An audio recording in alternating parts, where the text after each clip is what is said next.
Wala ko no. Kaya ang mga larawan nagrepresentar ko no sa pagbuhat. Yung sa ni pagsiguro, sabay photographer ko na ito, ar makakuha sila ko yung artista ko na, kaya ito sa ilang lugar, kaya no ang mata, artista ko na, kayo nakampo na. Sikap na, kay Siso Cristo ko na. Dili ba nagdike? Dili ba tinoon nga? Nagampo sila kay muhikap ni Nazareno, kay makaayo, pastilan. Oh, iwan man ka nga dili, wa mo magampo niya na. Di pangita na lagi chicks lagi. Ay, tawag ini nga, tubag ko, ang imong argumento, gikas chismis. Nga naman, kay kanang gingon imong artista, wa pa na artista, ang simbahan katoliko na nila tributo, larawan Kristo. Ang pinakakaraan na image ni Kristo nga venerate sa una mga Kristiyano, nagsugod pa ni Abtong 2nd and 3rd century. So kanang imuhang ingon nga, agi ka na sa mga artista, kanang ingon imong kono, sa korte pa na hearsay, buti pasabot resulta or bunga sa chismis. Second point, ingon pa nimo, kung tawag ini ka, nakasiguro bagin mo, napanay photographer sana, ay kuya, wag sa una. Ang mga ulod sa una, mga perfecto kayo. Napagani image ni Alexander the Great, gikan kini ato at buhay pa manggani. Tapos kurang image si Kristo. Diba? Labaw pa. Kung itong una, sila sa ilang panahon kani ato ang mga perfect yun, bukunit kung kitawag kong mga larawan. Buhay magani ang image ni Emperor Artaxerxes 600 years before Christ nag-exist. How much more kang Kristo?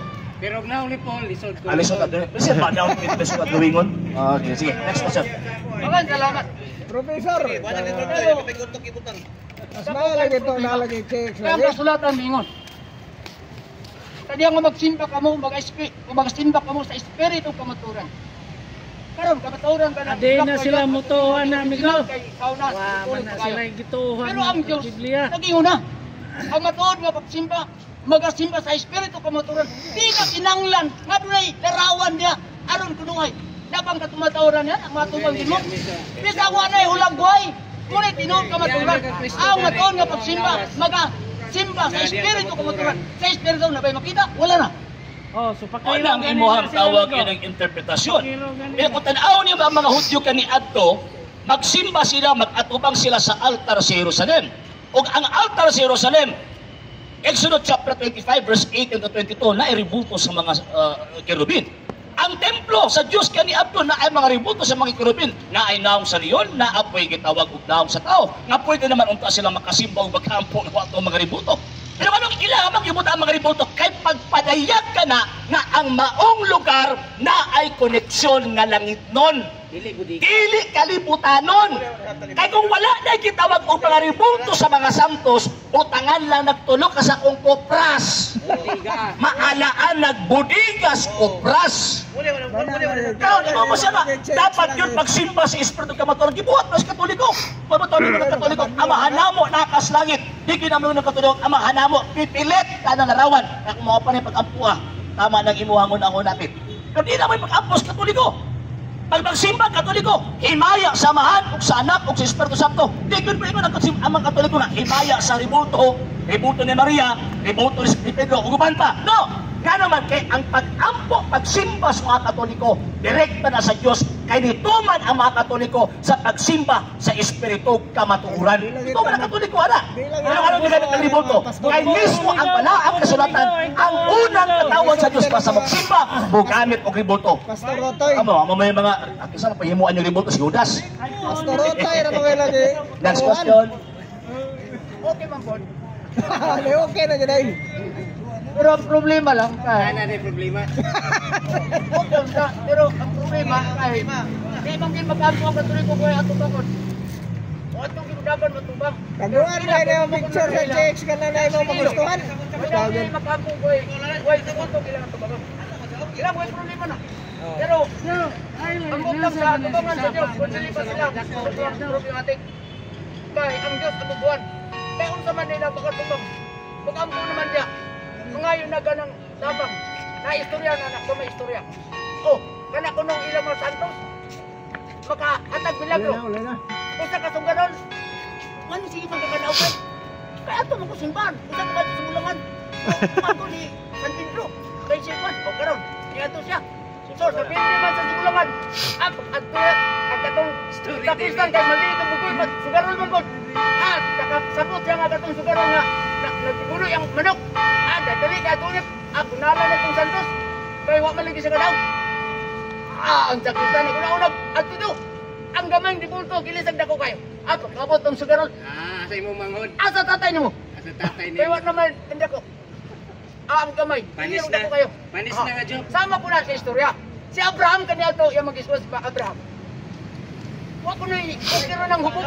Pero unsa ka nautan sa mahubog ka. Silot, gihubog sa mga anak. Anong ilang gihubog? Aron religion sila. Ilang kanya na. Dautan ipigto ang mahubog ka. Misa, wa ko na i-problema ng mahubog. Kaya okay lang ko. Ayaw na. Ngayon, si Abraham, nangainom sila. Pero nautan na sa kakaroon. Kaya dagang kayo na kayo mo krimin. Iyang giniday nga, baka dagang na itabo. Kaya kayo mo krimin sa niyang nahubog na. Yang giniday nga, di ko naman kayo magdautan. Silot! Kisa ba itong mga kupita? Gihubog sa mga anak.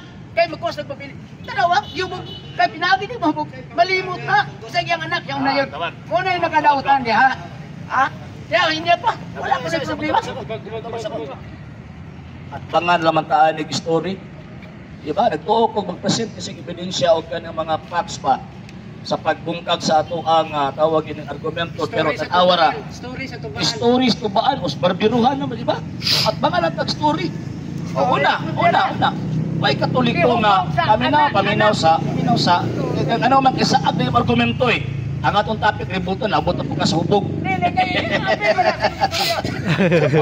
Lagi, rebuto, hubog. Diya ta mag-step, ya. O, ili kay, isagol mo sa argumento. O, okay. Sana. So, wala katoliko nagtudlo nga, tawag ini ka ng mga rebuto, amo ang Diyos kay para mahimo na sa Diyos. Why katoliko nagtudlo nga mag-ampo mi sa rebuto? Why katoliko nagtudlo nga ang tawag ining magsimba sa rebuto? No. Why katoliko nagtudlo nga naman kay ang tudlo sa Iglesia Katolika paminaw sa istorya pa ko. Paminaw sa lagilam. Lingkod sa.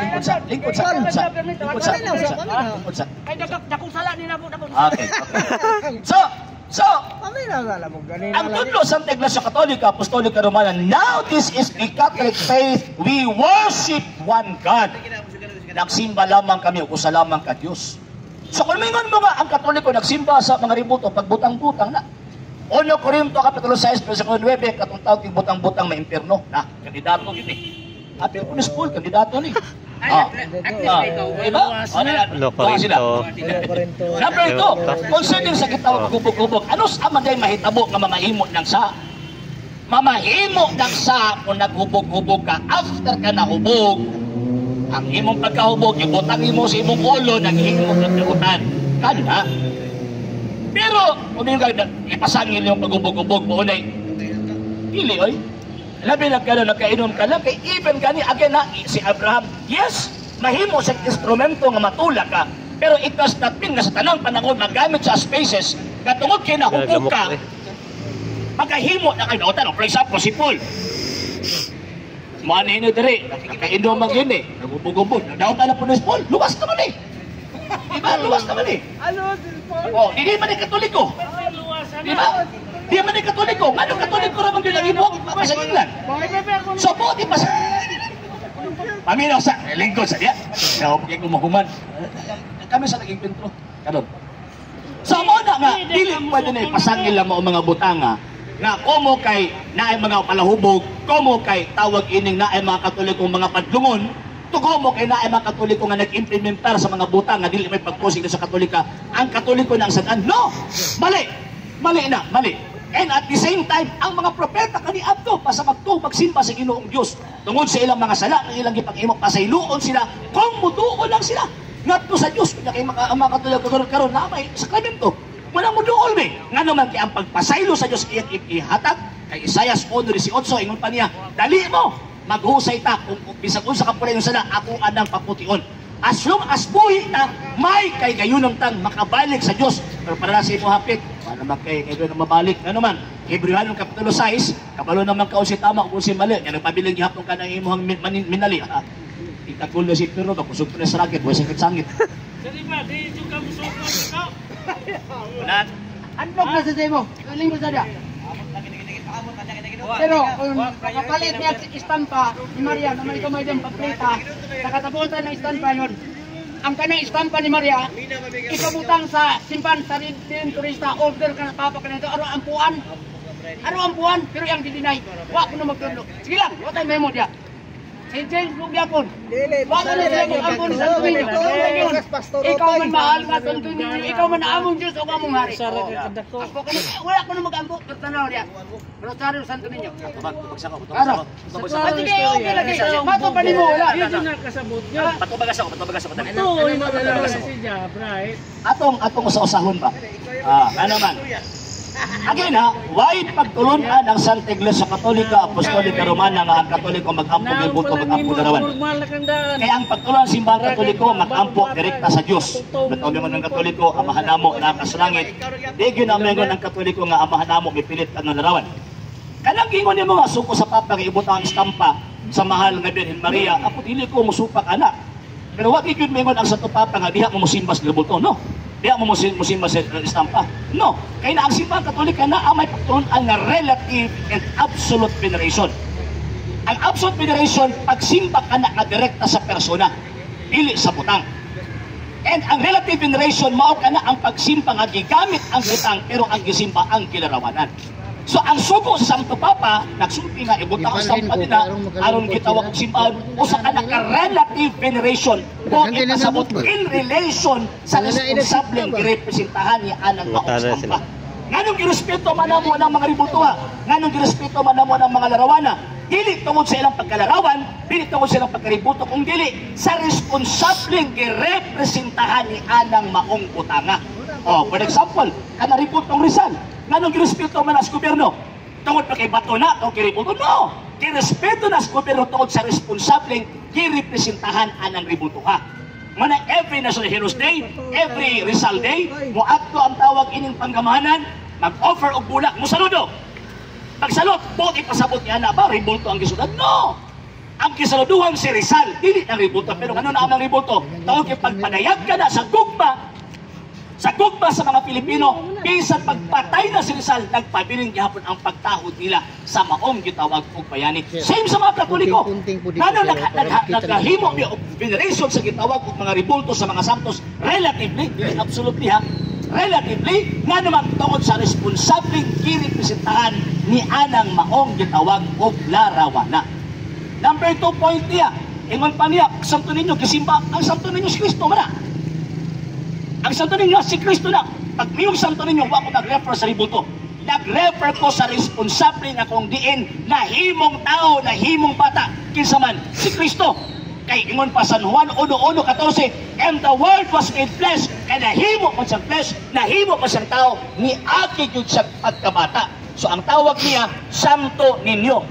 Tinuod ba sa Diyos? Yes. Tinuod ba sa tao? Yes. Nga naman kayo mo ulit pagto simbahan Katoliko. So ang pagsimba sa Katoliko ang Kristo, adoration. Refer sa person, hindi refer sa butang. Pero nga nung itagaan ang respeto ka ng image sa Santo Niño, tungod na ni Kristo na girepresentahan ni anang mga butang.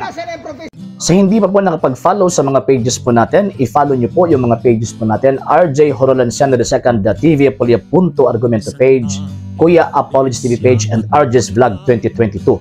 And pwede rin po kayo mag-send po dyan ng Facebook stars. And also, sa ating po mga channels, sa hindi po nakapag-subscribe, i-subscribe po ninyo yung mga channels natin, Dalay Catholic, Apologist International Official, RJ Santo II TV, Kuya Apologist TV, and Barrio Kawayan Religious Forum. And pwede rin po kayo mag-send po dyan ng super sticker, super chats, and super thanks. And maraming salamat po sa mga kapatid natin mga Katoliko na always pong tumutulong sa programa po natin. Maraming salamat po. Nang dahil po sa tulong at suporta po ninyo, ang programa pong ito, until now, andito pa rin po sa social media.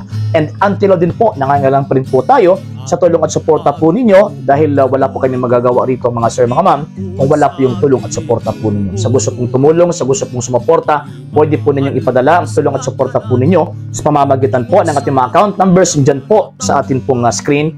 And pwede nyo po kaming i-message sa ating pong page kung via remittance po yung ipadala po ninyo. Maraming salamat po in advance.